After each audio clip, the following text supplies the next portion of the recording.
আসসালামু আলাইকুম। পঞ্চম শ্রেণীর প্রিয় শিক্ষার্থীবৃন্দরা, কেমন আছো তোমরা? সবাই নিশ্চয়ই অনেক ভালো আছো। তোমরা বোর্ডটি দেখেই বুঝতে পারছো আজকে আমরা ভাগ প্রক্রিয়া নিয়ে কথা বলবো। ভাগ প্রক্রিয়া সমাধান করতে যেয়ে অনেক সময় তোমাদের অনেক সমস্যার সম্মুখীন হতে হয়।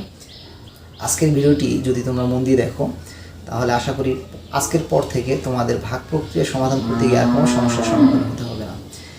আমি বোর্ডে দুইটি ভাগ অঙ্ক লিখেছি, একটি সাধারণ ভাগ, অন্যটি দশমিক ভগ্নাংশের ভাগ।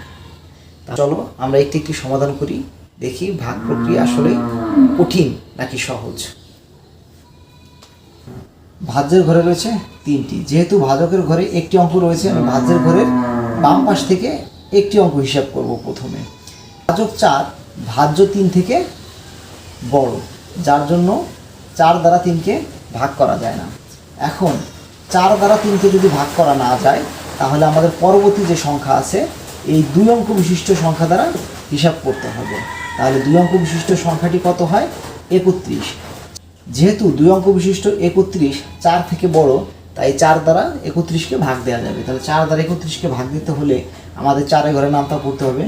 4 একে 4, 4 দুগুণে 8, 3 4 12, 4 4 16, 4 5 20, 4 6 24, 4 7 28, 4 8 32, 4 9 36। আমরা দেখি 4 8 গুণ করলে কত হয়? 32। 32 কিন্তু 31 থেকে বড়, তাই 4 দ্বারা 31কে ভাগ করতে গেলে 4 এবং 8 গুণ করা যাবে না। কত গুণ করতে হবে?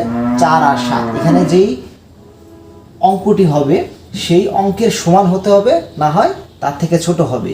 এই অঙ্ক থেকে বড় কোনো সংখ্যা নেওয়া যাবে না। তাহলে 4 এবং 7 গুণ করলে কত হয়? 4 7 4 এবং 7 গুণ করলে কত হয়? 4 7 28। আমরা এখানে 28 লিখি। আমরা এখানে 28 লিখলাম।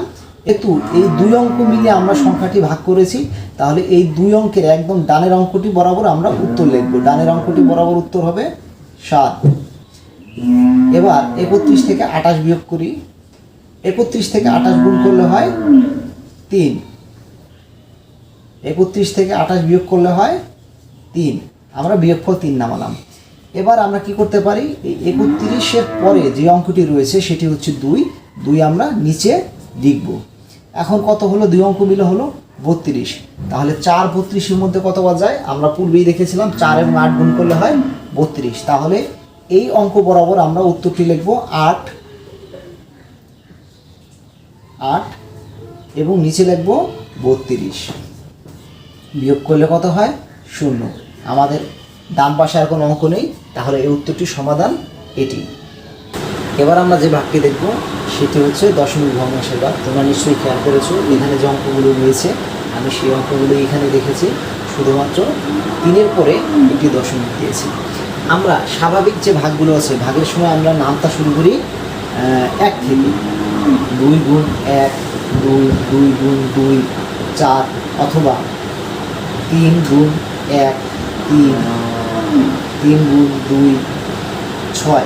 কিন্তু দশমিক ভগ্নাংশে যখন আমরা ভাগ করব তখন আমাদের নামটা শুরু করতে হবে 0 থেকে। যেমন 3 গুণ 0, 0, 3 গুণ 1, 3, অথবা 2 গুণ 0, 2, 2 গুণ 1, 2, 2 গুণ 2, 4।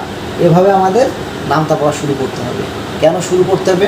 কারণ পিছনের ভাগে আমরা দেখেছিলাম ভাজক 4 থেকে ভাজ্যক 3 যখন ছোট ছিল তখন 3-এর পরবর্তী যে অঙ্কটি ছিল 1, সেটি সহযোগে আমরা এখানে 31 ধরেছিলাম। তখন 4 31-এর মধ্যে 7 বার গিয়েছিল।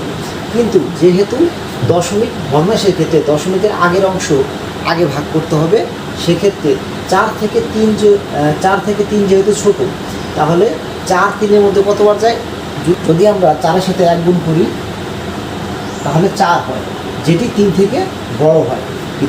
ভাগের ক্ষেত্রে এই ভাজকের সাথে গুণ করে যদি আমরা ভাজ্য থেকে কোনো বড় সংখ্যা পাই তাহলে সেটি আমরা নিতে পারবো না, বসাতে পারবো না। আমাদের কি করতে হবে? ভাজ্য থেকে ছোট কোনো সংখ্যা নিতে হবে। তাহলে আমরা দেখি 4-এর সাথে 1 গুণ করলে যেহেতু 4 হয় এবং 3 থেকে 4 বড় হয়ে যায়, তাহলে আমরা 4-এর সাথে 1 গুণ করে এখানে বসাতে পারবো না। আমাদের কি করতে হবে? 4-এর সাথে 0 গুণ করতে হবে, যেটি হবে 0, যা 3 থেকে ছোট। অতএব 4-এর সাথে 0 গুণ করে আমরা এখানে 0 বসাবো। তো 4-এর সাথে 0 গুণ করলে কত হয়? উত্তর ঘরে একটা 0 দিলাম, এখানে একটি 0 দিলাম। এখন দেখো দশমিকের বামের যে অংশটি ছিল 3, সেটি ভাগ করা হয়ে গেছে এবং উত্তর ঘরে আমরা কত লিখেছি? 0। তাই আমরা উত্তরের ঘরেও একটি দশমিক বিন্দু দেব,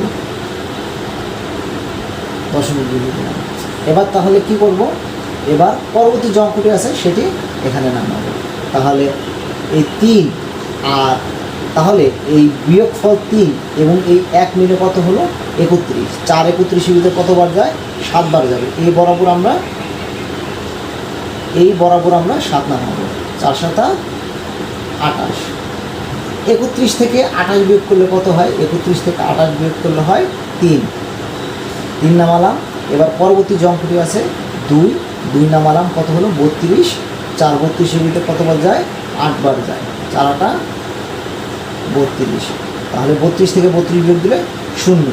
আমাদের আর কোনো অঙ্ক যেহেতু নেই, অতএব এই অঙ্কটি সমাধান হয়ে গেছে। 4 দ্বারা 3.12কে ভাগ করলে উত্তর কত হবে? 0.78। সাধারণ ভাগ আর দশমিক ভাগের মধ্যে এই সামান্য একটি পার্থক্য রয়েছে।